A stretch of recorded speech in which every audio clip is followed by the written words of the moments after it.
వాళ్ళ స్వదేశానికి వస్తుంది.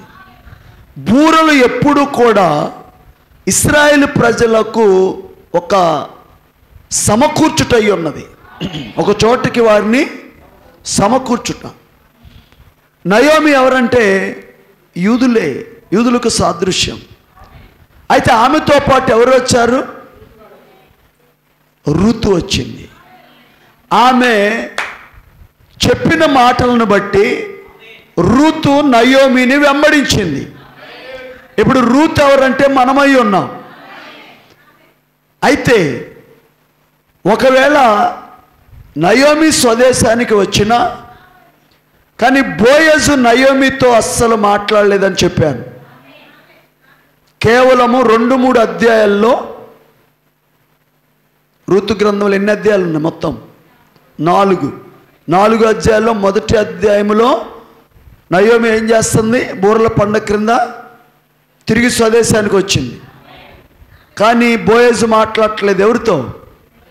నయోమితో. ఇప్పుడు 2-3 అధ్యాయాల్లో కేవలము రూతుతో మాత్రమే బోయజు, వింటున్నారా, వ్యవహరిస్తున్నాడు. ముఖ్యంగా మనం పోయినసారి, నేను అన్ని మళ్ళీ చెప్పను కానీ, 3వ అధ్యాయములో రహస్యముగా అర్ధరాత్రి వేళ 7వ ముద్ర క్రింద కేవలము అక్కడ కోత కోయవారు కానీ, కోత కోసే వారి మీద ఉంచబడిన పనివాడు కానీ లేకుండా బోయజు పాదాల దగ్గర ఆమె పండుకున్నది. అది 7వ ముద్ర యొక్క మర్మము. ఇప్పుడు బోయజు యేసుక్రీస్తు అయితే, ఆమేన్. ఇప్పుడు రూతు మనమైతే, ఇప్పుడు మనకు 7వ ముద్రలో కనీసము ఇది బహిరంగ ప్రదర్శన కాదు, ఇది అందరికీ తెలిసేది కాదు. ఇది నీకు నీ బోయజు ఎవరో నీకు అర్థమైతే, ఆ బోయజు ఎవరో నయోమి చెప్పిన దాన్ని బట్టి రూతు ఏమన్నది? అయ్యా, నీవు నా రక్త సంబంధి అయిన విమోచకుడివి. ఈరోజు మనము కూడా ఏమని చెప్పాలి మన యేసయ్యతో? ఓ, నీవు నాకు సమీప బంధువుడివి, నువ్వు నా రక్త సంబంధికుడివి. ఈరోజు మనలను యేసయ్య విడిపించటానికి, మన యొక్క పాపము నుండి మనలను విమోచించటానికి పాత నిబంధనలో ఆయన 7 విమోచన నామముల ద్వారా ప్రత్యక్షమయ్యాడు. ఏంటి ఆ 7 మిశ్రమ విమోచన నామములంటే? యెహోవా ఈరే, యెహోవా, వింటున్నారా, యెహోవా షమ్మా, యెహోవా రఫా, యెహోవా నిస్సి, యెహోవా మనషే, యెహోవా రా, యెహోవా సిద్కేను, యెహోవా షమ్మా. మొత్తం ఎన్ని? 7 మిశ్రమ విమోచన నామములు. ఇప్పుడు అది ఎలా మొదలైందంటే యెహోవా ఈరేతో మొదలైంది, ఆమేన్. యెహోవా షమ్మాతో ముగించబడుతుంది. యెహోవా ఈరే అంటే దేవుడే చూచుకొనును. ఆమె జీవితంలో కావలసినంత సమకూర్చింది బోయజే. యెహోవా ఈరేనన్నా మన కొరకు సమస్తాన్ని సమకూర్చింది ఎవరు? మన యెహోవా ఈరే. ఇప్పుడు చివరిగా 7వ మిశ్రమ నామం ఏంటంటే యెహోవా షమ్మా. యెహోవా షమ్మా అనగా, వింటున్నారా, దేవుడు మనకు తోడుగా ఉన్నాడు, మనతో ఉన్నాడు. ఈరోజు 7వ ముద్ర ఏంటి? ఆయన దిగి వచ్చాడు, ఆయన మనతో ఉన్నాడు, మనలో ఉన్నాడు. హల్లెలూయా. తర్వాత మనము యోసేపు జీవితంలో కూడా చూసాం మనం కదా. యోసేపు జీవితంలో మనం చూస్తున్నప్పుడు సహోదరులు ఏం చేశారు చెప్పండి? యోసేపుని అమ్మివేశారు. ఇక్కడే ఉన్నారు మీరు. యోసేపుని అమ్మివేశారు.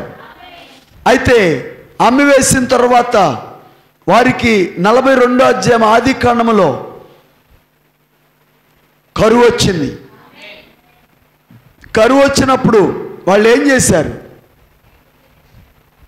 ఐగుప్తు దేశంలో ధాన్యం ఉన్నదని వారు విన్నప్పుడు తన సహోదరులు 10 మంది వచ్చారు. ఖచ్చితంగా యోసేపుకి ఏ కళ అయితే వచ్చిందో ఆ కళ అక్కడ నెరవేరింది. వారు సాగిలపడ్డారు. ఆ తర్వాత ఇక్కడ మీరు గమనించాల్సిన మర్మం ఏంటంటే, యోసేపు అన్నయ్యను గుర్తుపట్టాడు కానీ సహోదరులు మాత్రము తమ్ముడిని గుర్తుపట్టలేదు.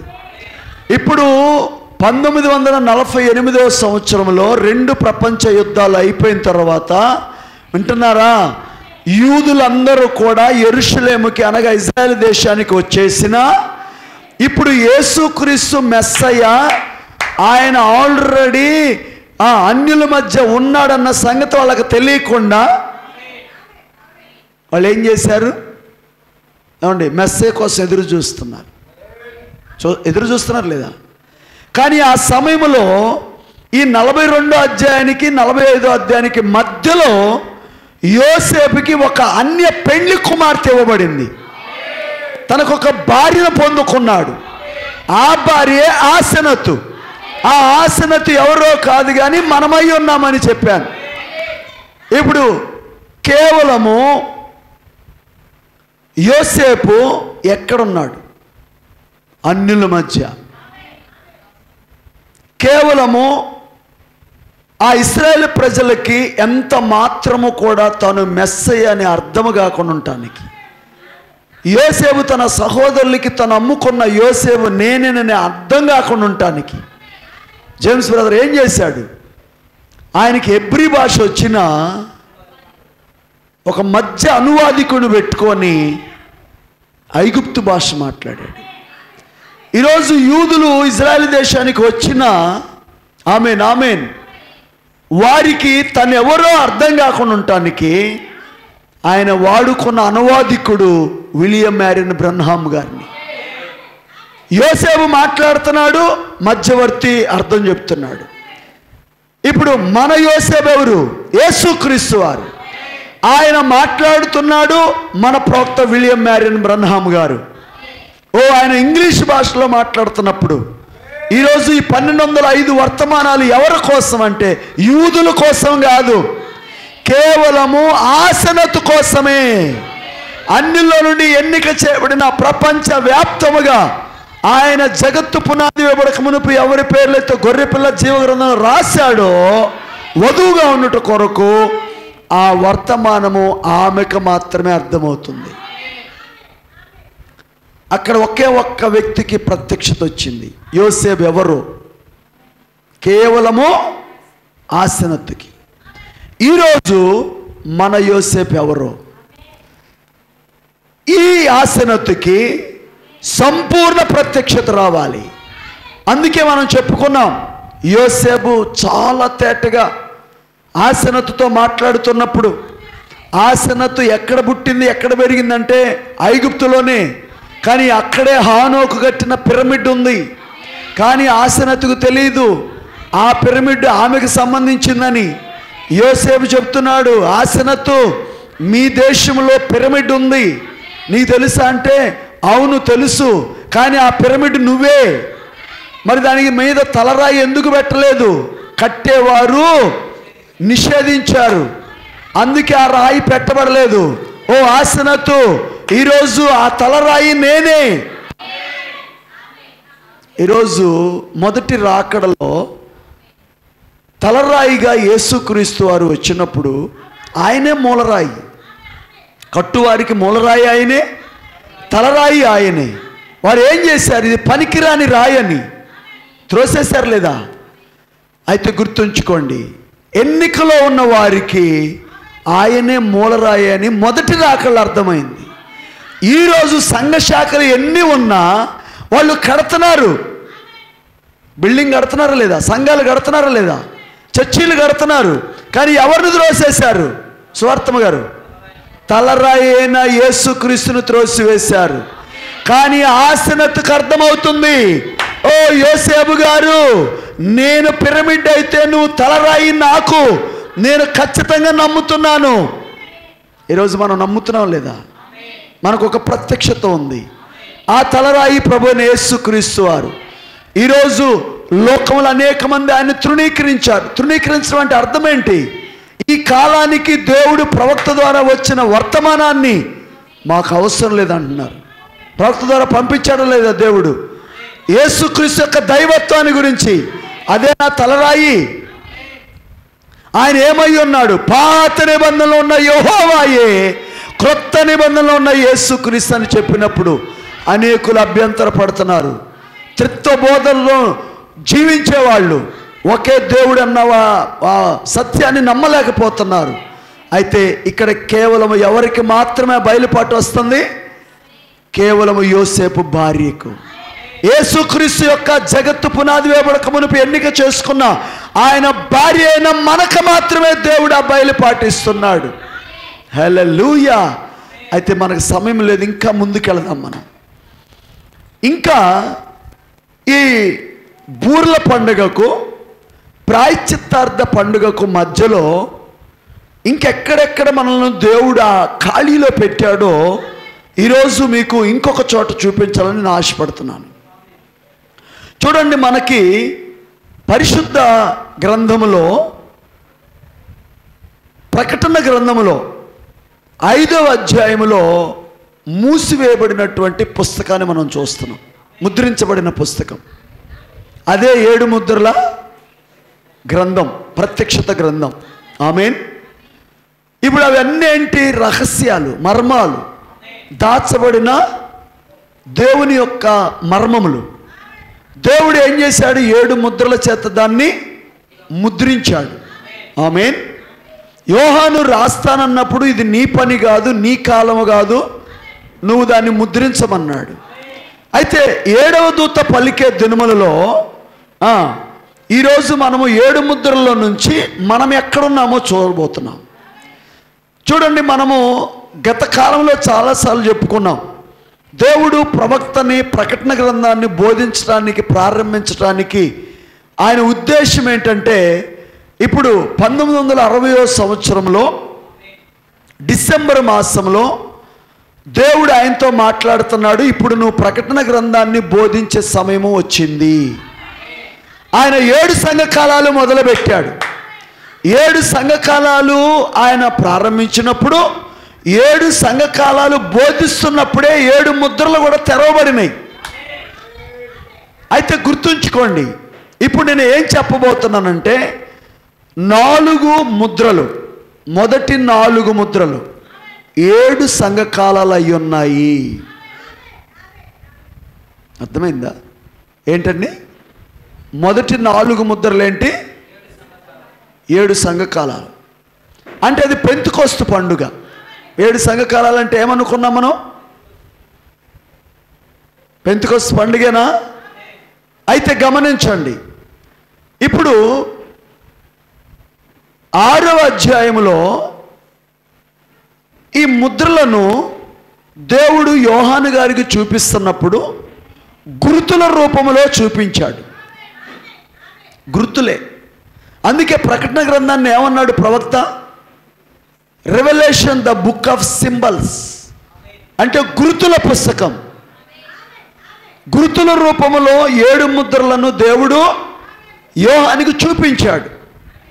చూపించాడు లేదా? అయితే మొదటి 4 ముద్రలు 7 సంఘకాలాలు, అలాగే 4 ముద్రలు తెరవబడినప్పుడు 4 జీవులు కూడా మనకు కనబడతాయి. చేతులెత్తి ఆమేన్ చెప్తారా?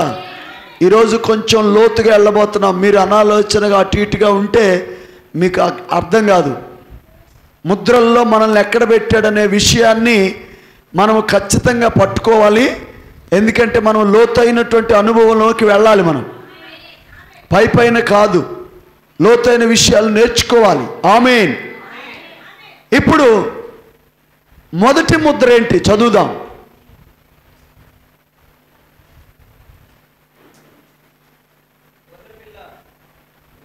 ప్రకటన గ్రంథము 6వ అధ్యాయము మొదటి వచనం. ఆ గొర్రె పిల్ల ఆ 7 ముద్రలలో మొదటి దానిని విప్పినప్పుడు నేను చూడగా ఆ 4 జీవులలో ఒకటి రమ్ము అని ఉరుము వంటి స్వరముతో చెప్పుట వింటిని. మరియు నేను చూడగా ఇదిగో ఒక తెల్లని గుర్రము కనబడెను. దాని మీద ఒకడు విల్లు పట్టుకొని కూర్చుండి ఉండెను. అతనికి ఒక కిరీటం ఇవ్వబడెను. అతను జయించుటకు బయలు వెళ్ళెను. ఇప్పుడు మొదటి ముద్ర తెరవబడినప్పుడు మొదటి జీవి ఇటు రమ్ము అన్నాడు. ఉరుము వంటి స్వరము. ఉరుము అంటే దేవుని స్వరమే. ఇప్పుడు ఆ మొదటి జీవి ఎవరు? సింహం అయి ఉన్నాడు. మొదటి ముద్ర తెరవబడినప్పుడు తెల్లని గుర్రం మీద ఒకడు సవారీ చేస్తూ ఉన్నాడు. ఎవరు ఈ తెల్లని గుర్రం మీద సవారీ చేసే వ్యక్తి? ఎంతోమంది ఆయనను గురించి, ఆ తెల్లని గుర్రం మీద ప్రయాణం చేసే వ్యక్తిని గురించి సంఘశాఖలు ఏమని చెప్పారంటే పరిశుద్ధాత్ముడై ఉన్నాడు, దేవుడై ఉన్నాడని చెప్పారు. కానీ మన ప్రవక్త అంటున్నాడు, జాగ్రత్తగా వినండి, దేవుడు బయలుపరిచిన సత్యము, అతడు క్రీస్తు విరోధి అయి ఉన్నాడు. వాడు వంచువాడై ఉన్నాడు, మోసగాడు. సంఘము యొక్క పేరుతో నిజమైన సంఘాన్ని మోసం చేయటానికి బయలుదేరినటువంటి క్రీస్తు విరోధి. దాన్ని ఎదుర్కోవటానికి మొదటి జీవి ఎవరు ఎదురయ్యారు? రమ్ము అని సింహం. రెండవ ముద్ర తెరవబడినప్పుడు ఆ వ్యక్తే ఎర్రని గుర్రం మీదకి ఎక్కాడు. అతనికి ఖడ్గం ఇవ్వబడింది. ఆ తర్వాత అప్పుడు ఆ జీవి ఎవరంటే ఎద్దు. ఎదుర్కోవటానికి రమ్మని పిలిచింది. తర్వాత మూడో ముద్ర తెరవబడినప్పుడు, వింటున్నారా, ఇప్పుడు ఎర్రని గుర్రం మీద నుంచి క్రీస్తు విరోధే నల్లని గుర్రం మీదకి ఎక్కాడు. ఇప్పుడు అతడు ఏం పట్టుకున్నాడు తెలుసా? త్రాసు చేత పట్టుకున్నాడు. దేనారమునకు సేరు యవ్వలు, దేనారమునకు 3 సేర్ల, వింటున్నారా, గోధుమలు, సేరు గోధుమలు 3 సేర్ల యవ్వలని వ్యాపారం మొదలుపెట్టాడు. అది ఏ గుర్రమో? నల్లని గుర్రము. మూడవది, దాన్ని ఎదుర్కోవటానికి దేవుడు పంపిన జీవి మనుషుని ముఖము. చేతులెత్తామని చెప్పండి.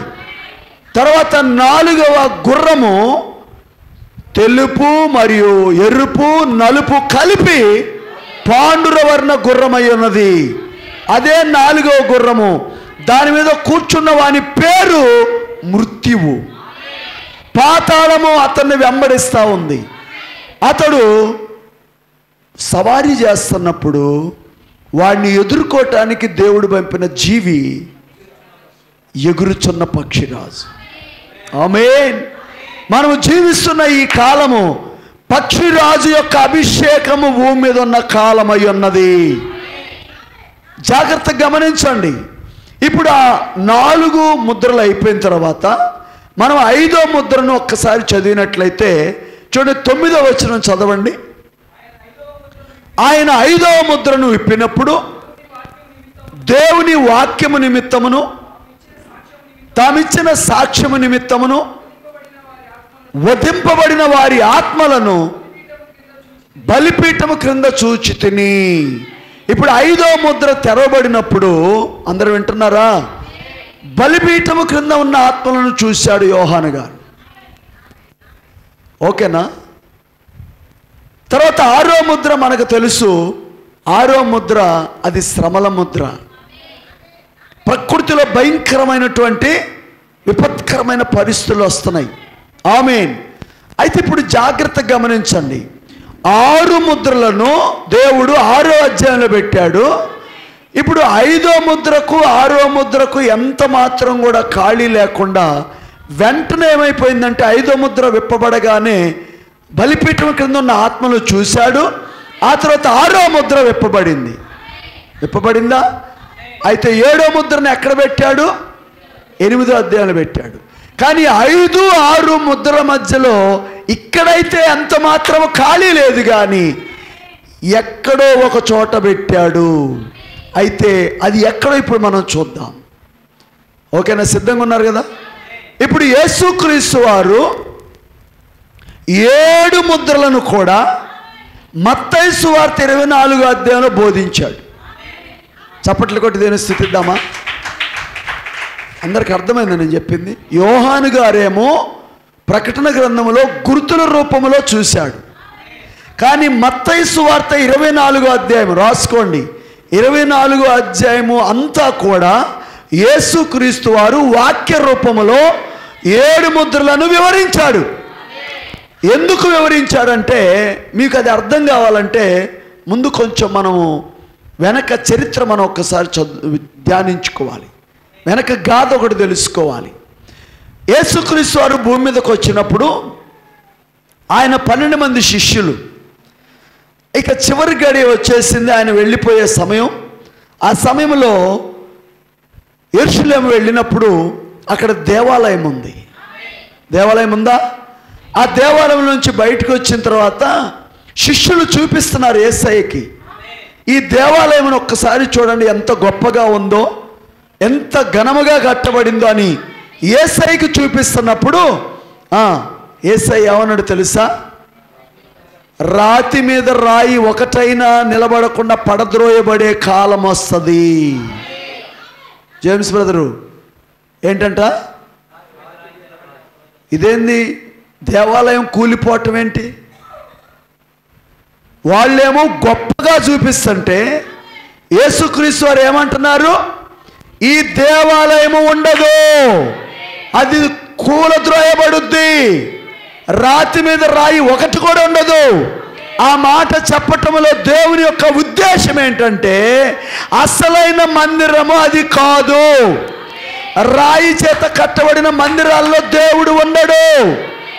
బహుశా ఆయన మోషే ద్వారా ప్రత్యక్ష గుడారాన్ని కట్టించిన అది లేదు ఈరోజు. తర్వాత సొలొమోను ద్వారా ఆయన కట్టించిన మందిరం యెరూషలేములో, అది కూడా అసలైంది కాదు. ఈ రోజున దేవుడు నివాసం చేయటానికి దేవుడు కోరుకున్న అసలైన మందిరము, దేవాలయము నీవు నేనై ఉన్నాము. చేతులెత్తి ఆమేన్ చెబుతారు అందరూ. అర్థమవుతుందా? దేవుడు నివాసం చేయాలనుకున్న అసలైన మందిరం ఏదండి? మానవ హృదయం. అందుకే ఆ మాట అన్నాడు. ఏమని? బ్రదర్ వింటున్నారు అందరూ? ఈ దేవాలయం నిలబడదు. ఎప్పుడైతే ఆ మాట చెప్పాడో ఇప్పుడు ఏకాంతముగా యేసయ్య దగ్గరికి వెళ్ళి ఇప్పుడు ఆయన 3 ప్రశ్నలు అడిగారు. ఎన్ని ప్రశ్నలు? 3 ప్రశ్నలు చదువుదాం ఇప్పుడు. యోహాను మత్తయి సువార్త 24వ అధ్యాయం మొదటి నుంచి చదువుదాం, లేక 3వ వచనం చదవండి, టైం అయిపోతా ఉంది. ఆయన ఒలీవల కొండ మీద కూర్చుండి ఉన్నప్పుడు శిష్యులు ఆయన యొద్దకు ఏకాంతముగా వచ్చి, ఇవి ఎప్పుడు జరుగును? నీ రాకడకును ఈ యుగ సమాప్తికిని సూచనలేవి మాతో చెప్పుమనగా. ఇప్పుడు అక్కడ యేసుక్రీస్తుని శిష్యులు 3 ప్రశ్నలు అడుగుతున్నారు. నంబర్ 1, ఇవి ఎప్పుడు జరుగును? ఇవి అంటే రాతి మీద రాయి ఒకటైనా నిలబడకుండా పడద్రోయబడే పరిస్థితులు, లేక ఆ సంఘటన ఎప్పుడు జరుగుద్ది? ఒకటోది. రెండోది, నీ రాకడకు. హల్లెలూయా. అందరు ఇక్కడే ఉన్నారా? ఏ రాకడిది? 2వ రాకడ. అదే 7వ ముద్ర. అదే ప్రకటన 10:1. వింటున్నారా? నీ రాకడకు, అది 2వ ప్రశ్న. సూచన ఏంటి? 3వది, యుగ సమాప్తి ఎప్పుడు? ఇప్పుడు యేసుక్రీస్తు వారు, అందరూ వింటున్నారా, ఈ 3 ప్రశ్నలకు జవాబు చెప్తూ 7 ముద్రలను వివరించాడు. చూద్దాం ఇప్పుడు. ఎందుకు మనము ఈ ముద్రలను ఈరోజు చూడాలంటే, ఏ ముద్రల మధ్యలో మనల్ని పెట్టాడు? గతంలో బూర్ల పండుగకు ప్రాయశ్చిత్త పండుగకు మధ్యలో మనం ఉన్నామని చెప్పాం. ఈరోజు మీకు అర్థమవుతుందండి బూర్ల పండుగ ఎందుకు? ప్రజలను, ఇశ్రాయేల్ ప్రజలను సమకూర్చాడు. అవునా? ఇప్పుడు వాళ్ళందరూ వచ్చారు, కానీ వాళ్ళ మెస్సయ్య కోసం ఎదురు చూస్తున్నారు. ఆ మధ్యలో మనల్ని పెట్టి మనల్ని ఇప్పుడు సిద్ధపరుస్తున్నాడు, ఎత్తబాటు కొరకు తీసుకొని వెళ్ళటానికి సిద్ధపరుస్తున్నాడు. హల్లెలూయా. ఇప్పుడు 4-5 వచనాలు చదవండి. 4-5 వచనాలు. మత్తయి సువార్త 24వ అధ్యాయం 4 మరియు 5 వచనాలు త్వరగా. ఇప్పుడు వాళ్ళు అడిగిన 3 ప్రశ్నలకి సమాధానం చెప్తూ ముద్రలు విప్పుతున్నాడు ఆయన. యేసు వారితో ఇట్లా, నేను ఎవడును మిమ్మును మోసపరచకుండా చూచుకొనుడి. అనేకులు నా పేరట వచ్చి నేనే క్రీస్తునని చెప్పి పలువురిని మోసపరిచెదరు. ప్రకటన గ్రంథములో 6వ అధ్యాయంలో మొదటి ముద్ర విప్పబడినప్పుడు క్రీస్తు విరోధి, మోసం చేయువాడు తెల్లని గుర్రం మీద సవారీ చేశాడా లేదా?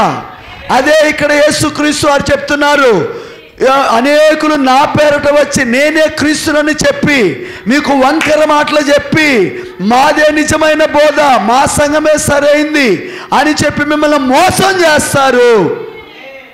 ఇప్పుడు 4-5 వచనాలు ఏంటంటే, మొదటి ముద్ర తెరిచాడు. మోసగాళ్ళైన వాళ్ళు అనేకులు నా పేరట వచ్చారు, నేనే క్రీస్తునని చెప్తారు. తర్వాత 6వ వచనం చదవండి. మరియు మీరు యుద్ధములను గూర్చియో యుద్ధ సమాచారములను గూర్చియో వినబోదురు. చాలండి. ఇప్పుడు చూడండి, మీరు యుద్ధములను గూర్చి యుద్ధ సమాచారములను గూర్చి వినబోదురు అన్నాడు.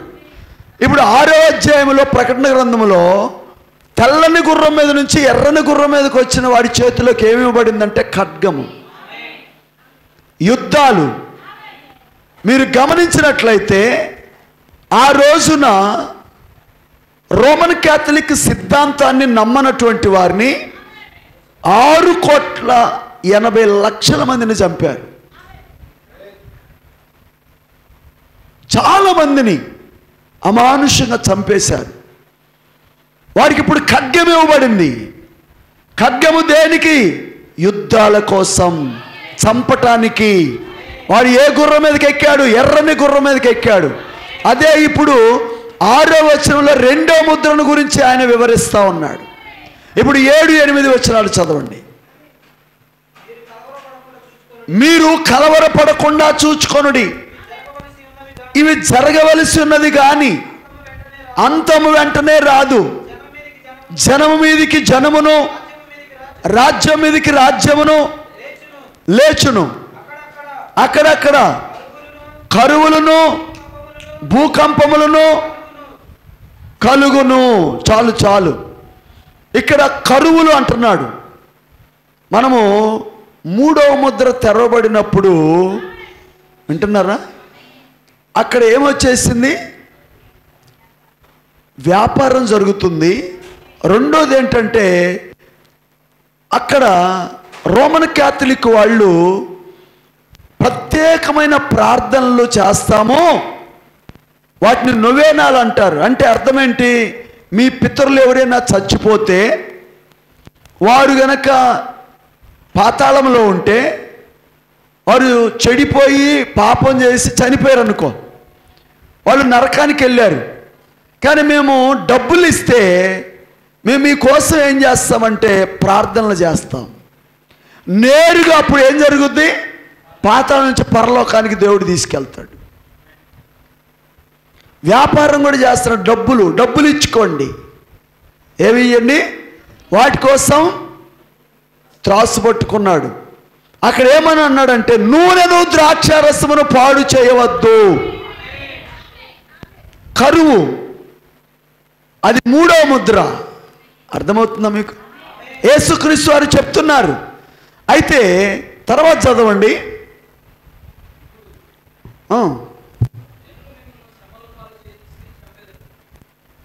అదే 7వ వచనం. జనం మీదికి జనమును, రాజ్యం మీదికి రాజ్యమును లేచును. అక్కడక్కడ కరువులు, భూకంపములను కలుగును.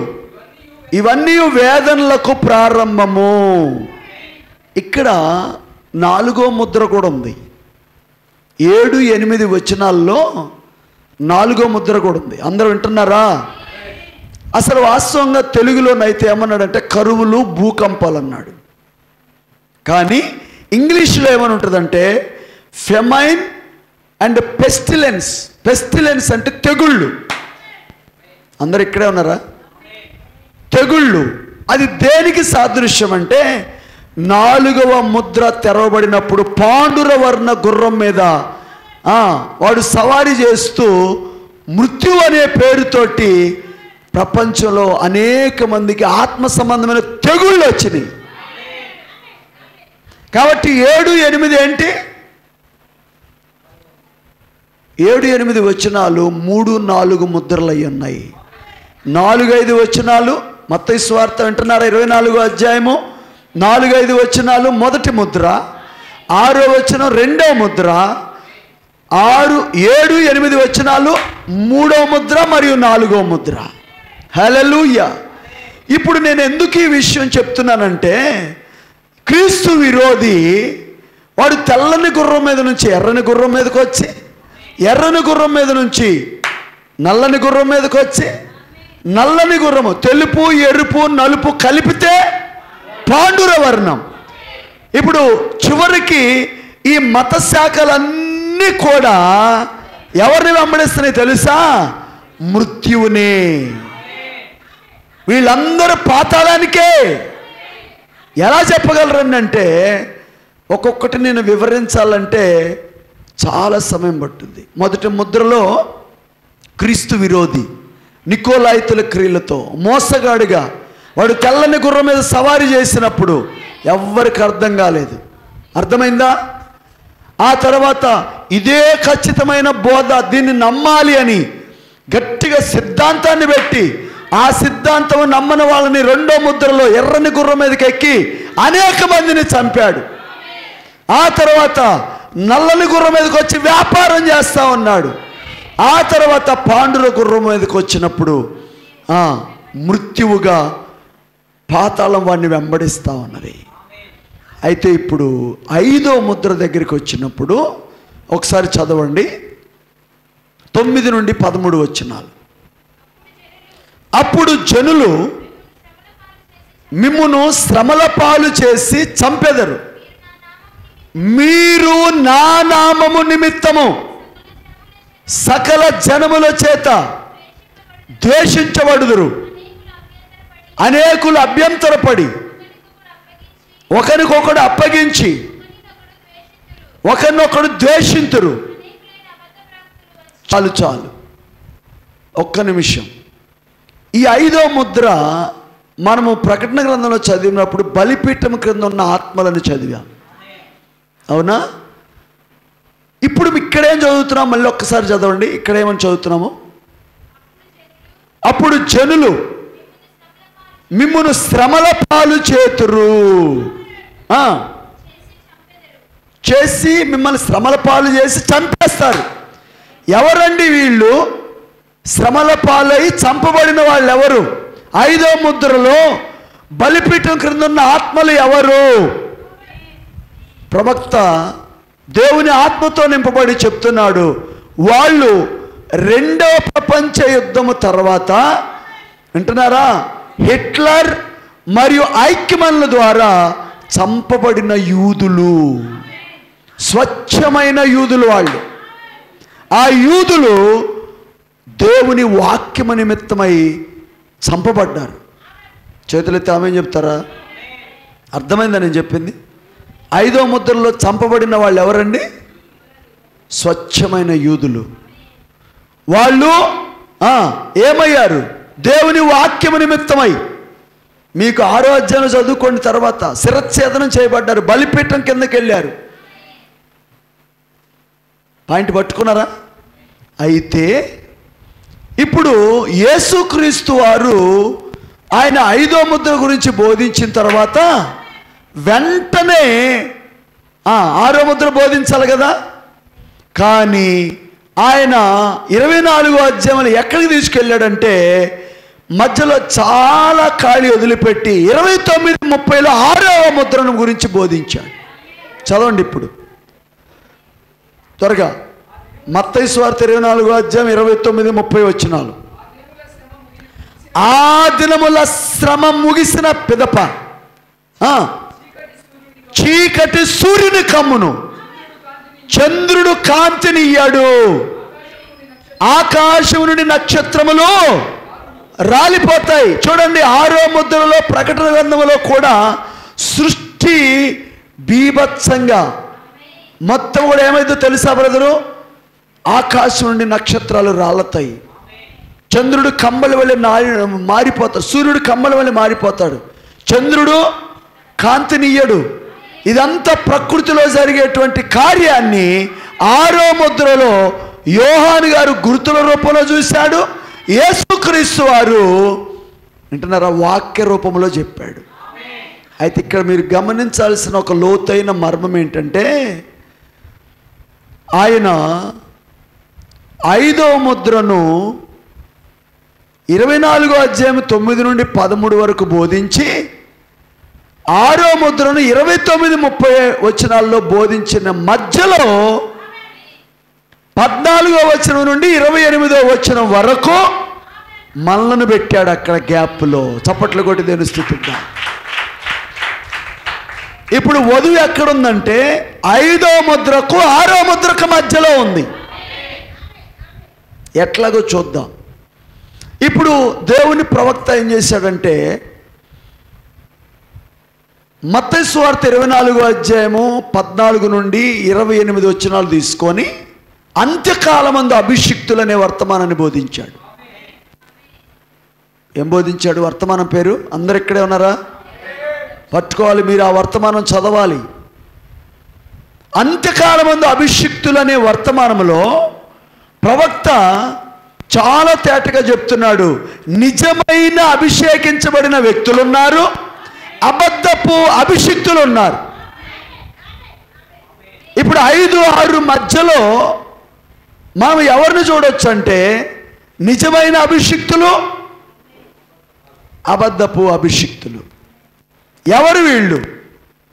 ఇప్పుడు మన భాగం చూద్దామా? జస్ట్ మీకు ముద్రలు కొన్ని భాగాలు తాక్కుంటూ వెళ్ళిపోయాం. ఆమేన్.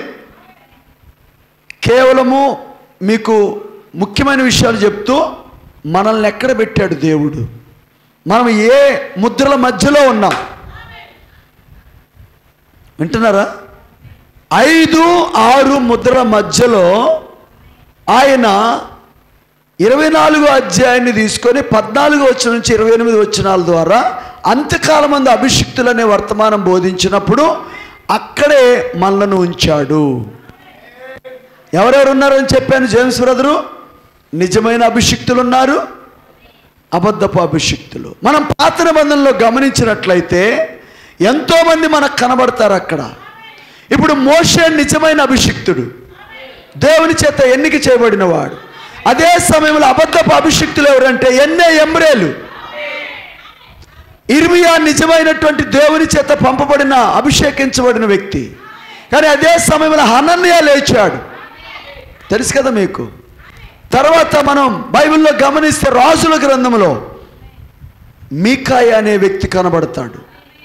అదే సమయంలో సిద్కియా కనపడతాడు. అయితే అబద్ధపు అభిషిక్తులు వాళ్ళు ఎదిరించి నిజమైనటువంటి వారిని ఏం చేశారు? చాలా హింసించారు. అయితే గుర్తుంచుకోండి, నిజమైన వాళ్ళు ఉంటేనే అబద్ధం వస్తుంది, నిజమైన దాన్ని పంపినప్పుడే అబద్ధం వస్తుంది, నిజమైన నోటు ఉంటేనే నకిలీ నోటు వస్తుంది. దేవుడు రంగం మీదకి నిజమైన అభిషేకించబడిన వ్యక్తులు పంపించినప్పుడు అబద్ధపు అభిషిక్తులు కూడా బయలుదేరతారు. మోషేని ఎదిరించారు. ఏమని? దేవుడు నీతోనే కాదు మాతో కూడా మాట్లాడతాడు, మేము కూడా పవిత్రులమే. ఎమ్రేలు ఎదిరించారు. ఇర్మియాని ఎదిరించాడు హనన్యా. ఏమని? నువ్వు చెప్పేదంతా అబద్ధం. 70 సంవత్సరాలు దేవుడు ఇశ్రాయేలు ప్రజలను ఆ యొక్క బబులోను దేశానికి చెరగా తీసుకెళ్తాడా? దేవుడు ప్రేమామయుడు. 2 సంవత్సరాలే అని అబద్ధం చెప్పాడు ప్రజలకి. ఎవరు? హనన్యా. ఇర్మియాతో దేవుడు అన్నాడు, నువ్వు ఈ ఇశ్రాయేలు చేసే ప్రజల పాపాన్ని బట్టి నేను త్వరలో బబులోను దేశానికి వాళ్ళని చెరగా తీసుకొని వెళ్తాను. అయితే సూచనగా నువ్వేం చేయాలంటే ఒక కాడిని తయారు చేసుకొని మెడ మీద పెట్టి ఇజ్రాయెల్ వీధుల్లో నడువు అన్నాడు ఇర్మియాతో. కాడి తయారు చేసుకొని వీధుల్లో నడుస్తున్నప్పుడు హనన్ని అబద్ధ ప్రవక్త, అబద్ధ అభిషిక్తులు లేచి పరిగెత్తుకుంటూ వెళ్ళి ఆ కాడిని తీసి విరగ్గొట్టేసేసి. మీకు తెలుసా 2 సంవత్సరాలే మనల్ని బబులోన్లో ఉంచేది, ఇర్మియానేమో 70 సంవత్సరాలు అంటున్నాడని ప్రజలకు అబద్ధం చెప్పిన కనీసము సంవత్సరం కూడా తిరగకముందే హనన్యా చచ్చిపోయాడు.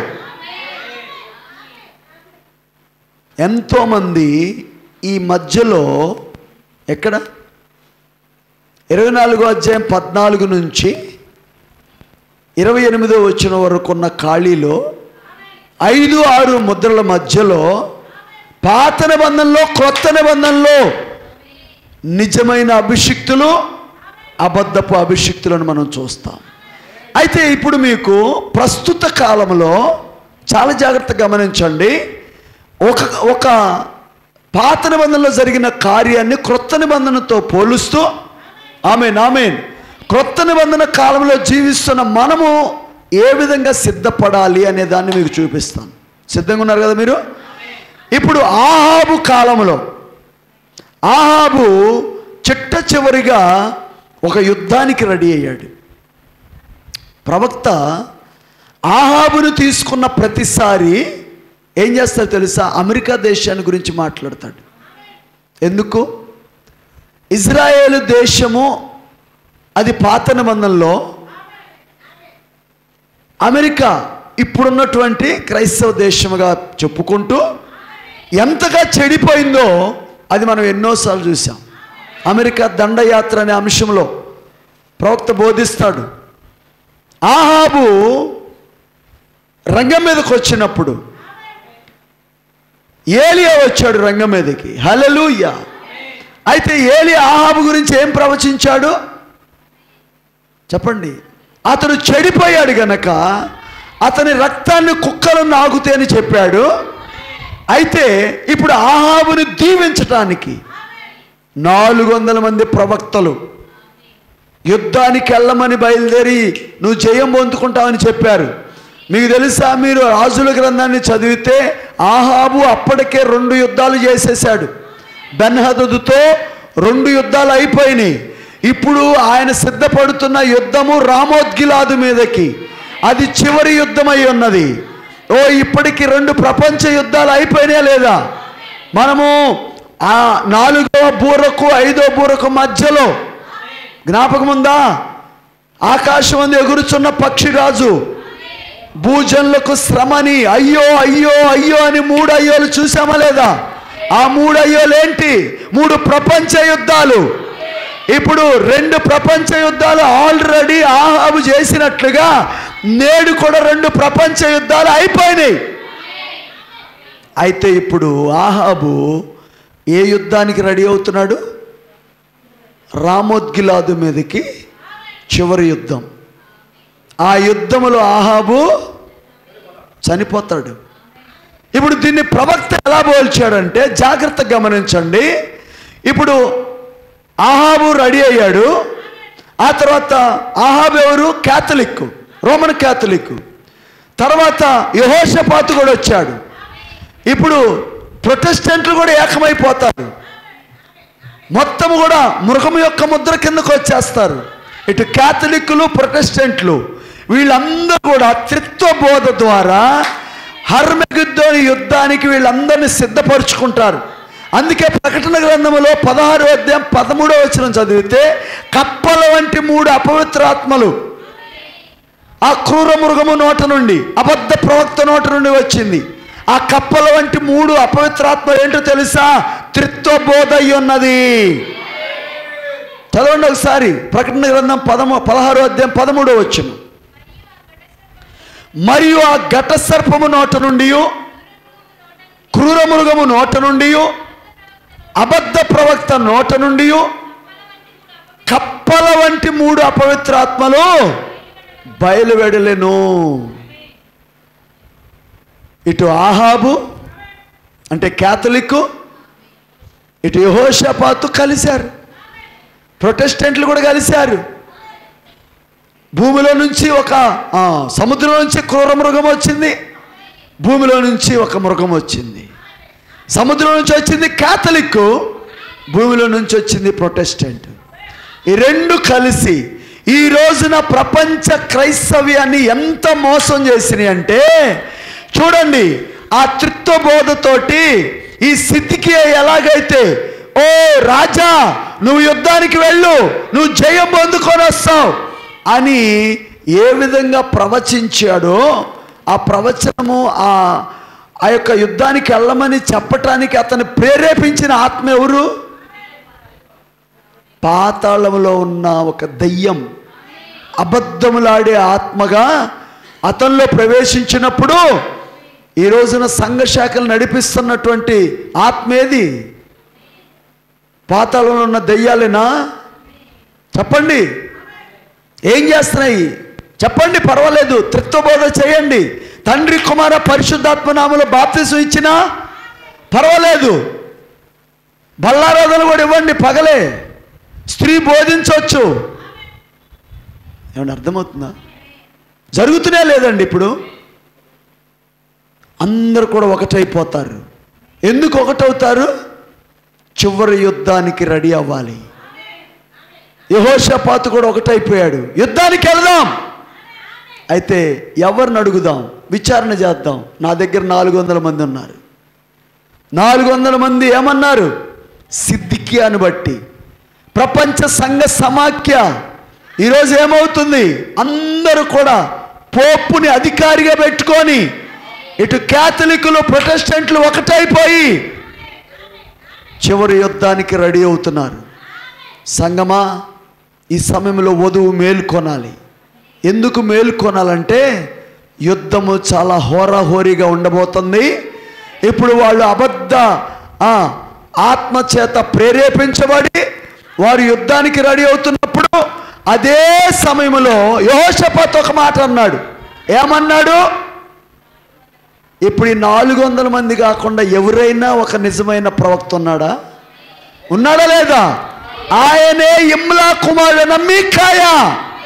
ఇప్పుడు ఈ మీకాయా ఎవరంటే ఏలియా యొక్క పరిచర్యలో, తెలుసు కదా మీకు, ఏలియా యొక్క పరిచర్యలో కర్మేలు పర్వతం మీద ఆయన అక్కడ సవాలు కూటం పెట్టినప్పుడు 400 మంది బయలుదేవత ప్రవక్తలకు వాళ్ళు ఎంత అరిచినా, వాళ్ళు కోసుకున్నా అగ్ని దిగి రాకుండా ఉన్నప్పుడు ఏలియా చిన్న ప్రార్థన చేసినప్పుడు ఆ యొక్క ఎద్దు మాంసమును దేవుడు అగ్నిని పంపించి దహించి వేసినప్పుడు యెహోవా ఏ దేవుడు, యెహోవా ఏ దేవుడు అని ఏలియా అనుకున్నా నేను ఒక్కడే అని. కానీ బయలునకు మోకాళ్ళు అనకుండా ఉన్న 7,000 మంది శేషముగా ఉన్నారే, ఆ 7,000 మంది శేషములో ఒకడై ఉన్నాడు మీకాయా. ఏలియా పరిచర్య ద్వారా రక్షించబడిన మీకాయా, ఏలియా వర్తమానముతో నిలబడిన వాడేనా. ఈరోజు నా ప్రియమైన దేవుని పిల్లరా, మన ప్రవక్త ఏలియా ఆత్మతో వచ్చినప్పుడు, ఆయనకి దేవుడు ఒక గొప్ప ఆజ్ఞ ఇచ్చినప్పుడు, ప్రపంచమంతా నువ్వు తిరగాలని చెప్పినప్పుడు, ఒకే దేవుడని చెప్పాలి, నిజ బాప్తిసం చెప్పాలి, నీకు 2 సూచనలు ఇస్తున్నాను, నువ్వు ప్రపంచమంతా తిరగాలనుకున్నప్పుడు ప్రవక్త భయపడ్డాడు. నేను ఒక్కడినా? కానీ ఏలియా కూడా అనుకున్నాడు లేదా భాస్కర్ గారు, నేను ఒక్కడినేనని. కానీ దేవుడు 7,000 మందిని బయలునొక మోకాళ్ళను వారిని, వారు ఎప్పుడు బయటకు వస్తారు? ఎప్పుడు రంగం మీదకి వస్తారంటే ఎప్పుడైతే ఏలియా యొక్క పరిచర్య అది దేవుని చేత రుజువు చేయబడిందని, ఆ బలి మొత్తం కూడా దహించబడుతుందో అప్పుడు బయటకు వచ్చారు వాళ్ళు. ఈ కాలపు ఏలియా కూడా మూడింపుల పరిచర్య ద్వారా ప్రపంచమంతా తిరిగి ఇటు అద్భుతాలు స్వస్థతలు చేసి వివేచన ముగించి మూడోది వాక్య మర్మములన్నీ బయలుపరచబడినప్పుడు ప్రపంచంలో ఉన్నటువంటి అనేక మంది బయలునకు మోకాలను, అంటే సంఘ శాఖలకు లోబడిన కొంతమంది మనమందరం కూడా బయటకు వచ్చాము. ఇప్పుడు ఇప్పుడు ఈరోజు చూడొచ్చు, ఇక్కడ మీకాయ ఉన్నాడా? మనమేనా మీకాయ? మీకాయ ఏం చేశాడు? యుద్ధానికి వెళ్ళొద్దు రాజా అన్నాడు. విన్నాడా ఆహాబు? నాకు రాత్రి దర్శనంలో దేవుడు చూపించాడు రాజా, నేను ప్రార్థన చేస్తుంటే నిన్ను యుద్ధానికి వెళ్ళటానికి ప్రేరేపించింది ఎవరంటే పాతాళంలో ఉన్న అబద్ధములాడే దయ్యం వచ్చి సిద్కియాని ప్రేరేపించింది. సిద్కియా చెప్పింది 400 మంది నమ్మారు. ఈరోజు ప్రపంచ సంఘ సమాఖ్య త్రిత్వబోధన నమ్ముతుంది. అందరూ అదే అనుసరిస్తున్నారు. అనుసరించట్లేదా? 3 దేవుళ్ళు ఉన్నారని, తండ్రి కుమార పరిశుద్ధాత్మ నామముల బాప్తిస్మాలని, ఓ పగలే బల్లారాధనలని ఇవ్వట్లేదా? అయితే ఇక్కడ గమనించండి, ఎప్పుడైతే మీకాయ రంగం మీదకి వచ్చాడో, రంగం మీదకి వచ్చి చెప్పినప్పుడు సిద్కియా ఏం చేశాడు? ఎటు నుంచి వచ్చి ఎటుగుండా పోయింది ఆ ఆత్మ అని చంప మీద కొట్టాడు మీకాయని. మీకాయ ఏం మాట్లాడలే, ఒకటే అన్నాడు, సిద్కియా నిజముగా ఈరోజు రాజు గనక బ్రతికి తిరిగి వస్తే దేవుడు నాతో మాట్లాడలా. ఇంకోటి చెప్తున్నాను, రాజు చచ్చిపోతాడు, ఆహాబు చచ్చిపోతాడు, తర్వాత నిన్ను తరుముతారు, అప్పుడు నేను గుర్తొస్తా. ఇప్పుడు జాగ్రత్తగా గమనించండి, దేవుని ప్రవక్త ఏమన్నాడంటే ప్రపంచంలో ఉన్న సంఘాలన్నీ కూడా క్యాథలిక్లు ప్రొటెస్టెంట్లు ఐక్యమై ప్రపంచ సంఘ సమాఖ్యను తయారు చేసి హర్మెగిద్దోను యుద్ధానికి బయలుదేరినప్పుడు ఎత్తబాటులో తీసుకెళ్ళిన మనల్ని ప్రకటన గ్రంథము 19వ అధ్యాయంలో తెల్లని గుర్రం మీద నుంచి వచ్చే యేసుక్రీస్తుతో పాటు మనమందరము కూడా ఈ క్యాథలిక్కుల్ని ప్రొటెస్టెంట్లని మొత్తాన్ని కూడా ఒక్క నోటి మాట చేత వాక్యం ద్వారా ఆ గొప్ప హర్మెగిద్దోను యుద్ధం, ఆ యుద్ధములో సంఘ శాఖల మొత్తాన్ని కూడా నాశనం చేసే రోజు రాబోతుంది. ఆహాబు ఎలాగైతే చచ్చిపోయాడో 3వ ప్రపంచ యుద్ధంలో, అనొచ్చా 3వ ప్రపంచ యుద్ధం, అప్పటికే 2 యుద్ధాలు అయిపోయినాయి. ఇప్పుడు 3వ ప్రపంచ యుద్ధం, అదే హర్మెగిద్దోను యుద్ధం. వింటున్నారా? అయితే అది ఎక్కడ జరుగుద్ది, ఎప్పుడు జరుగుద్ది, ఏ ముద్రల మధ్యలో, ఏ బూరలు, ఏ పండగల మధ్యలో? జాగ్రత్తగా వినండి. 5-6 ముద్రల మధ్యలో, ఆమేన్. తర్వాత 6-7 బూరల మధ్యలో, బూర్ల పండుగ మరియు ప్రాయశ్చిత్తార్థ పండుగకు మధ్యలో జరుగుతుంది. అయితే గుర్తుంచుకోండి ప్రియమైన దేవుని పిల్లలారా, బూర్లకు ప్రాయశ్చిత్తార్థానికి మధ్యలో మనల్ని దేవుడు ఎందుకు ఉంచాడంటే ఇప్పుడు అబద్ధపు అభిషిక్తులు, నిజమైన అభిషిక్తులు 2 నడుస్తున్నాయి లేదా? ఈ నడుస్తున్నప్పుడు మనము ఎవరమై ఉన్నాం? మనము నిజమైన అభిషిక్తులుగా ఒకే దేవుణ్ణి నమ్ముతూ, చేతులెత్తామని చెప్పండి, ప్రభువైన యేసుక్రీస్తు నామములో బాప్తిస్మం తీసుకొని ఈ కాలపు వర్తమానాన్ని నమ్మి. అందుకే మీరు ఒక్కసారి చదివితే అంత్యకాలం మంది అభిషిక్తులు అనే అంశమును ఆయన తీసుకున్నప్పుడు ఆయన వివరిస్తూ ఉన్నాడు. ఒకసారి చదవండి, మనం చూద్దాం మన భాగాన్ని. మత్తయి సువార్త 24వ అధ్యాయం 14వ వచనం చూడండి. మరియు ఈ రాజ్య సువార్త, గ్లోరీ బ్రదరు, ఏ రాజ్య సువార్త? పరలోక రాజ్య సువార్త, దేవుని రాజ్య సువార్త సకల జనములకు సాక్షార్థమై లోకమందంతటా ప్రకటింపబడును, అటు తరువాత అంతము వచ్చును. అందరూ 2 చేతులెత్తి ఆమేన్ చెబుదామా? అంతము రావటానికి ముందు ప్రకటించబడే వర్తమానమే అంత్యకాల సువార్త అయి ఉన్నది. అందుకే దేవుని ప్రవక్త దీనికి ఏం పేరు పెట్టాడు? అంత్యకాల సువార్త. సకల జనులకు సాక్షార్థమై లోకమందంతటా ప్రకటించబడుతుంది. 5వ ముద్ర తెరవబడిన తర్వాత, ఆమేన్, 6వ ముద్రకు మధ్యలో రెండో ప్రపంచ యుద్ధం అయిపోయిన తర్వాత చెప్పుకోవచ్చా?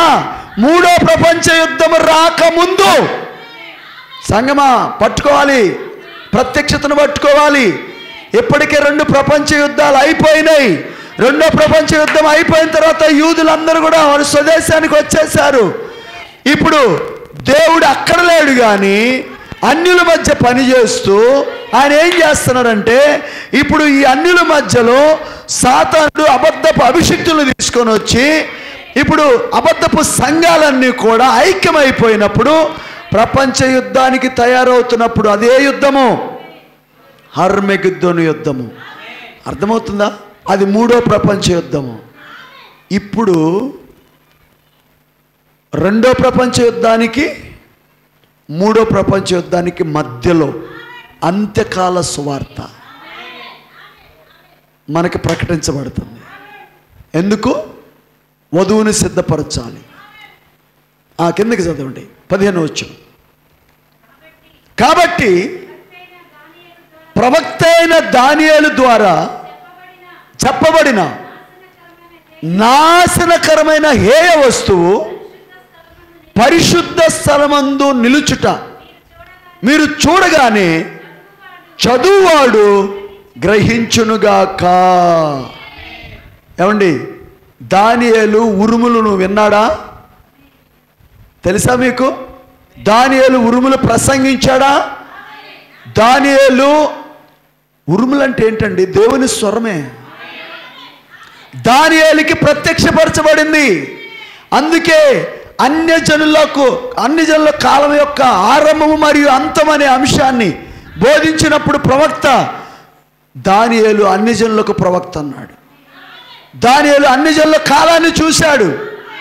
దానియేలు ఏం జరుగుతుందో చూశాడు గనక ఆయన ఏమన్నాడంటే, నాశనకరమైన హేయ వస్తువు పరిశుద్ధ స్థలములో నిలవగానే చదువువాడు గ్రహించునుగాక. ఏంటిది నాశనకరమైన హేయ వస్తువు అంటే ఏంటి?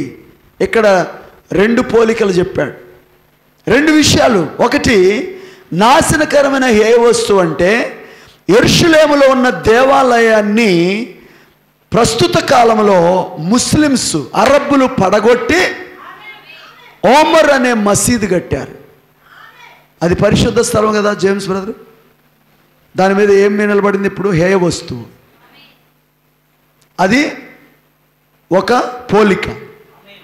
రెండో పోలిక, నిజమైన దేవుని సజీవ సంఘములో రోమన్ క్యాథలిక్ సిద్ధాంతాన్ని ప్రవేశపెట్టి అబద్ధ బోధనను బోధించేదే నాశనకరమైన హేయ వస్తువు. ఇప్పుడు సంఘాల్లో ఎవరున్నారు బ్రదర్? దెస్సలోనికీయులకు రాసిన 2వ పత్రిక 2వ అధ్యాయం ప్రకారంగా భ్రష్టత్వము. మొదట ఏది దేవుడు అనబడునో, ఏది పూజింపబడినో దాన్ని అంతటిని ఎదిరించి వాడే దేవాలయంలో ఉంటాడు. అదే దానియేలు చూసింది. దానియేలు ఏం చూశాడంటే, నిజమైన యెరూషలేము మందిరాన్ని అంటే బిల్డింగ్ని పడగొట్టి ఓమర్ మసీదు కడతారు. రెండోది, నిజమైన సంఘములో దేవుడు ఉండాల్సిన బదులుగా క్యాథలిక్ సిద్ధాంతము. అదే నాశనకరమైన. నాశనం చేసిందా లేదా? ప్రపంచంలో మొట్టమొదట సమస్తగా మారిన సంఘం ఏదండి? ఆర్సీఎమేనా? అదేనా? క్రైస్తవంలోనికి అన్యత్వాన్ని తీసుకొచ్చి పండగలు ప్రవేశపెట్టి, అవునా కదా, సెలవు దినాలు ప్రవేశపెట్టి, క్రిస్మస్ ప్రవేశపెట్టి, స్త్రీని ఆరాధించడం ప్రవేశపెట్టి సర్వనాశనం చేసింది అదే. అయితే ఆ విషయము ఎప్పుడు బయటపడింది? ఈ వర్తమానం వచ్చిన తర్వాత. చదువువాడు గ్రహించునుగాక. అందుకే వర్తమానాలు మనం ఏం చేయాలి బ్రదరు? చదివితేనే నువ్వు గ్రహించేది. నేను చదవనండి తీసుకెళ్ళి అక్కడ పెట్టుకుంటానంటే ఉపయోగం లేదు. చదవాలి, వర్తమానాలు చదవాలి. వర్తమానాలు చదువుతున్నప్పుడు నీకు గ్రహింపు వస్తుంది. ఓ, ఇది నాశనకరమైన హేయ వస్తువు పరిశుద్ధ స్థలంలో పెట్టబడగానే. ఇంకా మనం ఆ వచనాలన్నీ చదివితే చాలా సమయం పట్టుద్ది. అయితే 24వ వచనం చదవండి. 24వ వచనం త్వరగా. మత్తయి సువార్త 24:24. అబద్ధపు క్రీస్తులను అబద్ధపు ప్రవక్తలను వచ్చి సాధ్యమైతే ఏర్పరచబడిన వారిని సైతము మోసపరచుటకై గొప్ప సూచక్రియలను మహత్కార్యములను జరిగించెదరు. ఇప్పుడు అంత్యకాలమందు అభిషిక్తుల్లో నిజమైన అభిషిక్తులు మనం చూసాం, అబద్ధపు అభిషిక్తుల్ని ఇప్పుడు మనం చూస్తున్నాం. వారు ఏం చేస్తారు? సాధ్యమైతే ఏర్పరచబడిన వారిని సైతం మోసం చేస్తారు. కానీ మన ప్రవక్త అన్నాడు, గొర్రెపిల్ల జీవ గ్రంథములో ఎవరి పేర్లైతే దేవుడు రాశాడో వారు ఎన్నిక చేయబడిన వారు, ఏర్పరచబడిన వారు, వారిని మోసం చేయలేడు. కారణం ఏంటంటే వారికి వాక్య ప్రత్యక్షతను దేవుడు ఇస్తున్నాడు. ఓ ఎన్నే ఎంబ్రేలు మోసపోతారు, హనన్య మోసపోతాడు, వింటున్నారా? సిద్కియా మోసపోతాడు, సిద్కియాని వెంబడించిన 400 మంది మోసపోతారు. వారు అబద్ధపు అభిషిక్తులు.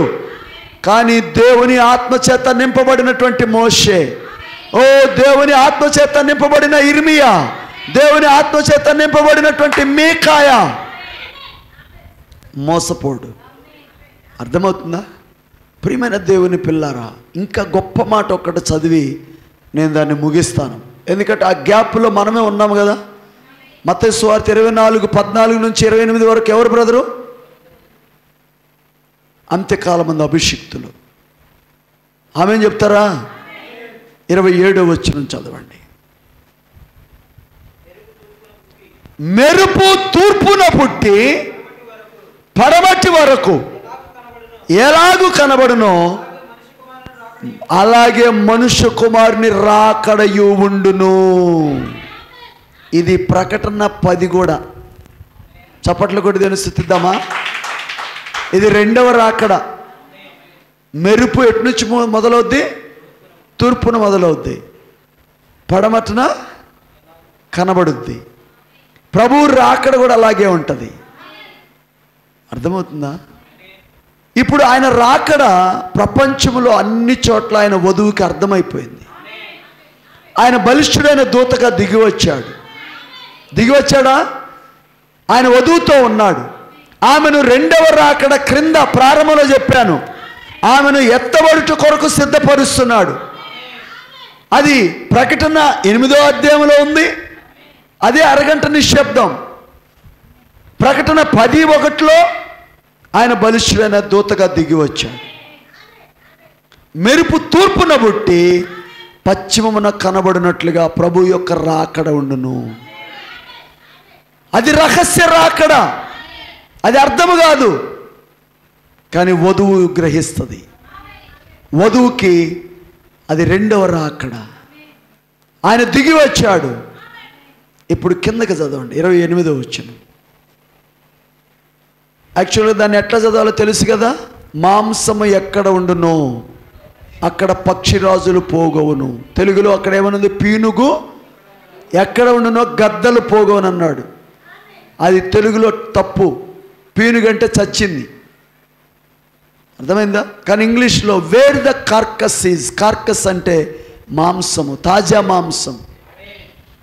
ఈగల్స్ గ్యాదర్ టుగెదర్ అంటే ఎక్కడైతే తాజా మాంసం ఉంటుందో, లేక ఆహారం ఉంటుందో, మాంసం ఉంటుందో, అక్కడికి పక్షిరాజులు పోగవుతాయి. చప్పట్లు కొడితే స్తుతిద్దాం. ఈరోజు మాంసము, వాక్యము, ఈ గడియ వర్తమానము ఎక్కడైతే మనకు బోధించబడుతుందో పక్షిరాజులైన మనం అందరం కూడా ఏం చేస్తున్నాం? ఇప్పుడు ఈరోజు ఎందుకు వచ్చాము ఇక్కడికి? ఒక పోలిక. ప్రవక్త వర్తమానం ఏంటి? మనకి మాంసం. మనం పక్షిరాజులం. ఈరోజు ఎక్కడ పడితే అక్కడికి వెళ్ళం. మనము ఏ సంఘ శాఖలు పడితే అక్కడికి వెళ్ళం. అక్కడ లేదు. అక్కడ మీకు ఎత్తబడే విశ్వాసానికి కావాల్సిన వర్తమానం లేదు. వాడు అబద్ధ అభిషిక్తులు. లక్షల మంది పోవచ్చు, వేల మంది పోవచ్చు. వాళ్ళ దగ్గర పెద్ద పెద్ద ఆర్గాన్లు ఉండొచ్చు, బిల్డింగులు ఉండొచ్చు. కానీ అక్కడ వాక్యము లేదు. అక్కడ తలరాయి ప్రత్యక్షత లేదు. అక్కడ మేఘమును గురించిన దర్శనం లేదు. అక్కడ రెండవ రాకడ గురించినటువంటి బోధ లేదు, అపోస్తల బోధ లేదు. చెప్పుకోవచ్చా? అక్కడంతా కూడా త్రిత్వ బోధలు ఉన్నాయి. ఈరోజు తూర్పున మెరుపు పుట్టి పశ్చిమమున ఎలా కనబడుతుందో ప్రభువు రాకడ అలా ఉంటుంది.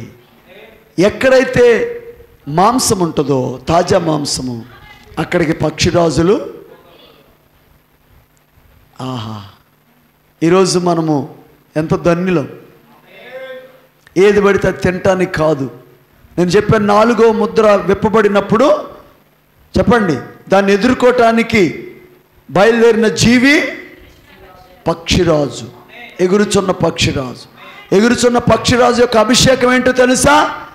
అది ఎంత పైగా ఎగురుతుందో అంత కిందగా ఉన్నటువంటి చిన్న వస్తువులను కూడా చూడగలుగుతుంది.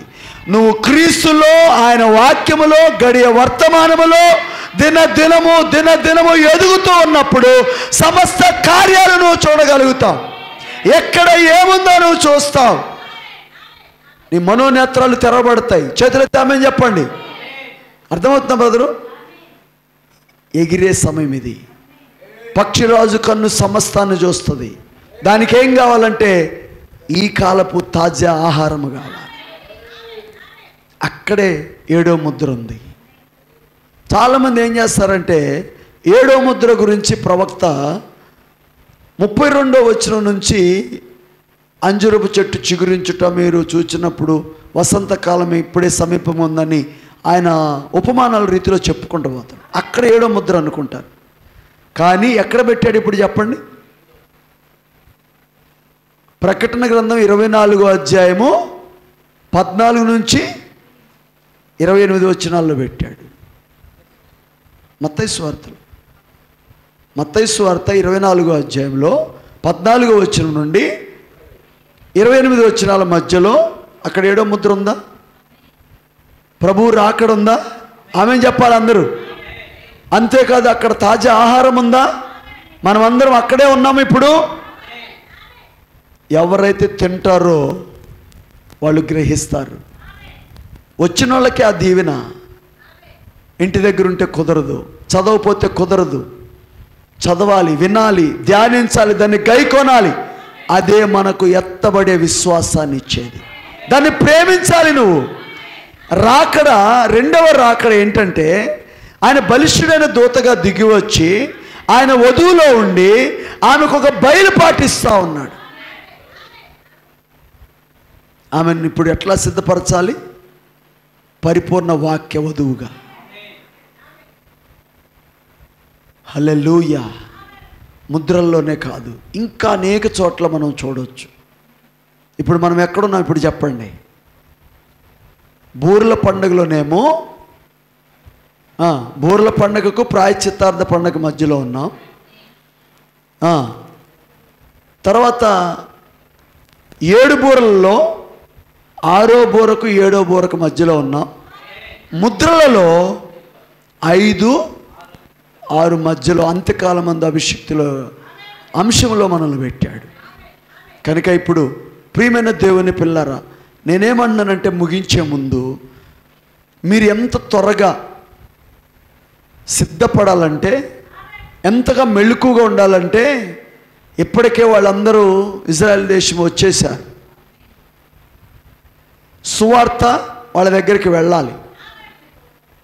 ఎప్పుడైతే వింటున్నారా, తన సహోదరులకి యోసేపు తను బయలుపరుచుకుంటున్నాడో, ఇక ఆ టైంలో ఎక్కడికి వెళ్ళిపోయింది? ఆసనత్తు రాజభవన్లోకి వెళ్ళిపోయింది, అదృశ్యం అయిపోయింది. అంత సమీపంగా ఉంది రాకడ, అంత సమీపంగా ఉంది ఎత్తబాటు. నువ్వు నిర్లక్ష్యంగా ఉన్నావంటే, నిద్రపోతున్నావంటే, మెళుకు లేకుండా ఉన్నావంటే సిద్ధపడినోళ్ళు వెళ్ళిపోతారు, నువ్వు విడిచిపెట్టబడతావు.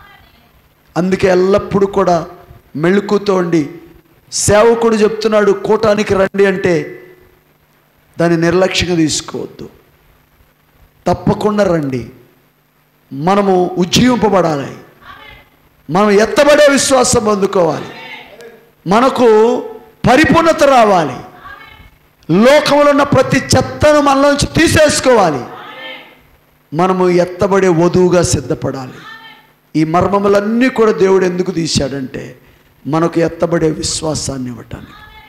కాబట్టి మనం చాలా సమీపంగా ఉన్నాం. మనం అనుకున్నంత ఆలస్యం లేదండి, చాలా ఎత్తబాటు సమీపంగా ఉంది కనుక మనం అందరం కూడా మేల్కొని, ఆయన దొంగ వలె వస్తాడు రెండవ రాకడలో, సిద్ధపడిన వాడిని ఎత్తుకొని వెళ్ళిపోతాడు కనుక సిద్ధపడదామా? అందరం కూడా లేచి నిలబడదాం. మనమందరం కూడా లేచి నిలబడి, ప్రభువా ఈ మధ్యాహ్నం వేళ నాయన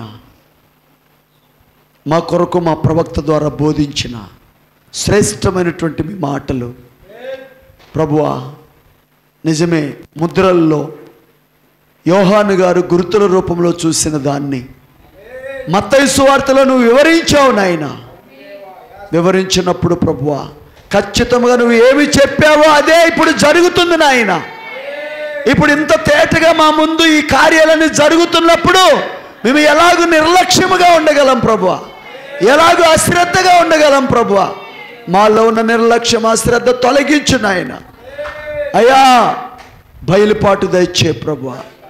ఓ దేవా, 5వ ముద్ర నా తండ్రి నాయన తెరవబడినప్పుడు ఓ దేవా, బలిపీఠం క్రింద ఉన్న ఆత్మలు, హిట్లర్ ఐక్యమన్ ద్వారా చంపబడినటువంటి యూదులు వారు మొరపెడుతున్నారు. ఓ వారి వలె చంపబడవలసిన వాళ్ళు ఇంకా కొంతమంది ఉన్నారు. కానీ 6వ ముద్ర ఈ ప్రపంచము సృష్టి భయంకరముగా బీభత్సంగా తన యొక్క స్థానాన్ని తప్పిపోయి, భూకంపం వచ్చి నక్షత్రాలు రాలిపోయి, సూర్యుడు కమ్మలి వలె నలుపు వలె మారిపోయి, చంద్రబింబం అంతా రక్తవర్ణమైపోయి, గొర్రెపిల్ల ఉగ్రత మహాదినం వచ్చేసిందని నాయన గొప్ప గొప్ప సామంతులు, అయ్యా దాసులు, వారందరూ కూడా కొండల దగ్గరికి వెళ్ళి, అయ్యో గొర్రెపిల్ల మహా ఉగ్రత దినం వచ్చింది, మమ్మల్ని కప్పండి అనే రోజు. అది రాకముందే నీ వధువుని ప్రభువా నువ్వు సిద్ధపరుస్తున్నావయ్యా. ఎందుకంటే మేము తప్పించుకోవాలి. అది నీ వధువు నీ వాక్యము కోసం నిలబడి, అయ్యా అంత్యకాలమందు అభిషిక్తులు మేమేనని నిజమైన అభిషేకం పొందిన వారముగా వాక్యముతో నిలబడి ఈ కాలపు ప్రవక్త ద్వారా ఏమైతే మీరు బోధించారో దాన్ని సంపూర్ణముగా విశ్వసించి దానితో మా జీవితాలు కట్టుకొని ఒక గొప్ప ప్రత్యక్షత ద్వారా మేము ముందుకు సాగిపోవాలి నాయన. మాకు తప్పకుండా మా ప్రభువా ఈ వర్తమానాలన్నీ మమ్మల్ని ఎంతగానో బలపరుచున్నట్లుగా, అయ్యా మా విశ్వాసాన్ని ఎదిగించినట్లుగా మాకు సహాయం ఇచ్చే ప్రభువా అని అందరము కూడా 2 చేతులెత్తి ఒక తీర్మానం చేసుకొని చుండగా ఒక చక్కని ఆరాధన గీతమును పాడి ఆయన పరిశుద్ధ నామమును సన్నుతించుదామా? ఆమేన్. హల్లెలూయా, హల్లెలూయా. యేసయ్యా ఈ రోజున మా ప్రభువా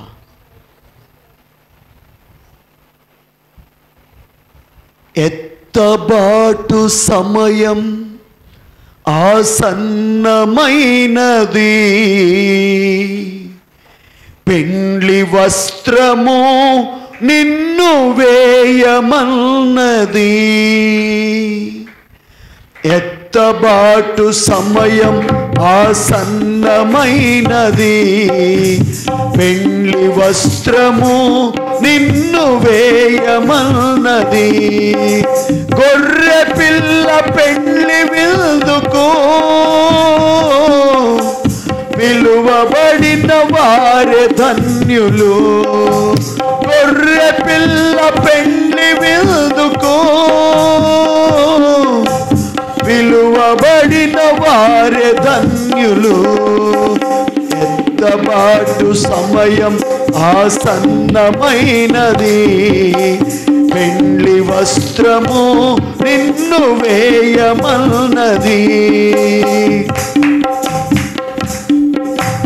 తన తోటి స్త్రీల వలె అలంకరణ కోరక హేగే నియమించిన వస్త్రములను వేయగా, తన తోటి స్త్రీల వలె అలంకరణ కోరక హేగే నియమించిన వస్త్రములను వేయగా, ఎస్తేరు వలెనే సంసిద్ధమవ్వమంటూ యేసు ఇచ్చే నీకు పరిశుద్ధ నీతి క్రియలు.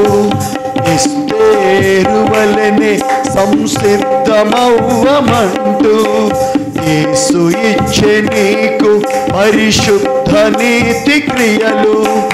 ఎత్తబాటు సమయం ఆసన్నమైనది, పెండ్లి వస్త్రము నిన్ను వేయమన్నది. ఎలియాజరు ఇవ్వగా స్వీకరించే రిబ్కా,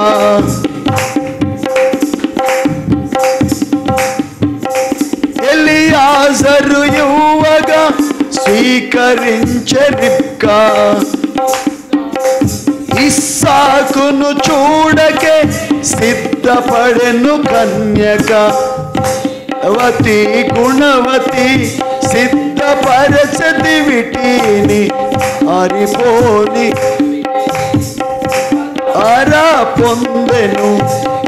లవతి గుణవతి సిద్ధపరచది విటిను ఆరిపోని నూనెను కృప ద్వారా పొందెను. ఎత్తబాటు సమయం ఆసన్నమైనది, పెండ్లి వస్త్రము నిన్ను వేయమన్నది. అవును ప్రభువా, మమ్మల్ని ఆ ఖాళీలో ప్రభువా అయ్యా ప్రతి చోట యూదులకి మధ్యలో ప్రభువా బైబిల్లో ఒక చోట ప్రభువా మమ్మల్ని మీరు ఆ ఖాళీలో ఉంచారు నాయన. అయ్యా ఋతు గ్రంథంలో మేము చూసాం, ఆది కాండములో చూసాం, ముద్రల్లో మేము చూసుకున్నాం ప్రభువా. మమ్మల్ని మేము చూసుకున్నప్పుడు ప్రభువా ఎంత త్వరగా మేము సిద్ధపడాలి, సమయం అయిపోయిందని రాకడ గుర్తులన్నీ నెరవేరుతున్నప్పుడు అయ్యా వధువుగా మేము ఇప్పుడు సిద్ధపడి ఆవులుగట్టుకు వెళ్ళిపోవటానికి మమ్మల్ని సంసిద్ధపరచు ప్రభు అని ఆ రీతిగా మనం తీర్మానం చేసుకుని చుండగా చివరి ప్రార్థన చేసుకుందాం. ఈ సమయంలో మన సహోదరుడు యెషయా బ్రదర్ వచ్చి చివరి ప్రార్థన చేసిన తర్వాత దేవుని ఆశీర్వాదం తీసుకుందాం.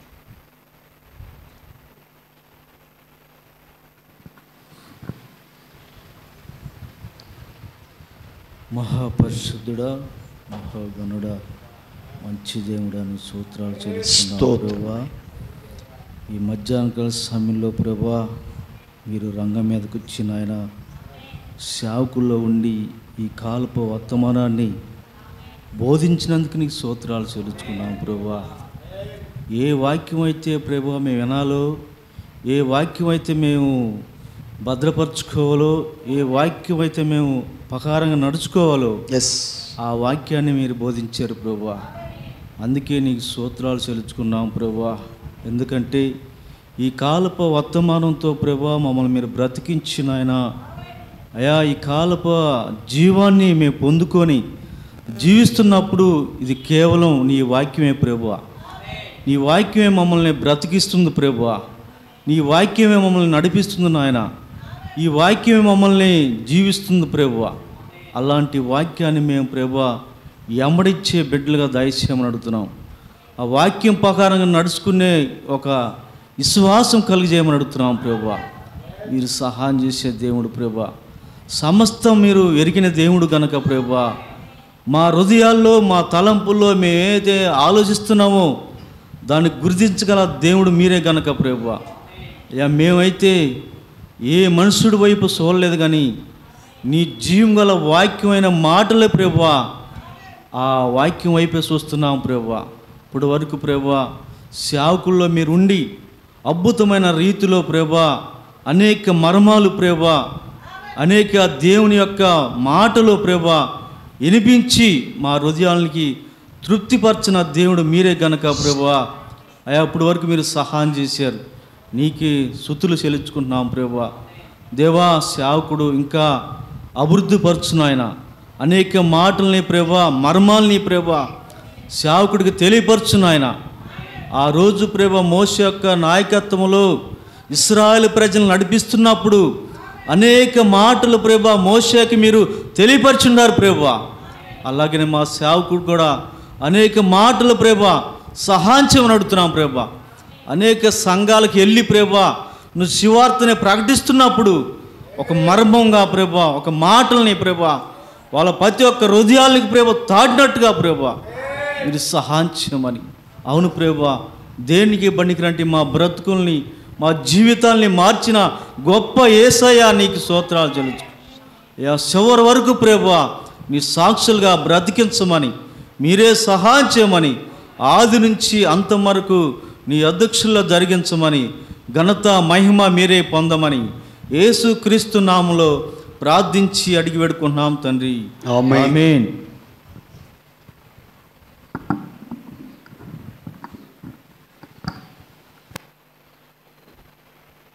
దేవుని యొక్క ఆశీర్వాదం మనం తీసుకుందాం. మన ప్రభు అయిన యేసు క్రీస్తు వారి యొక్క కృప మన ఆత్మలకు తోడై ఉండునుగాక. ఆమేన్. God bless you. అందరికీ వందనాలు.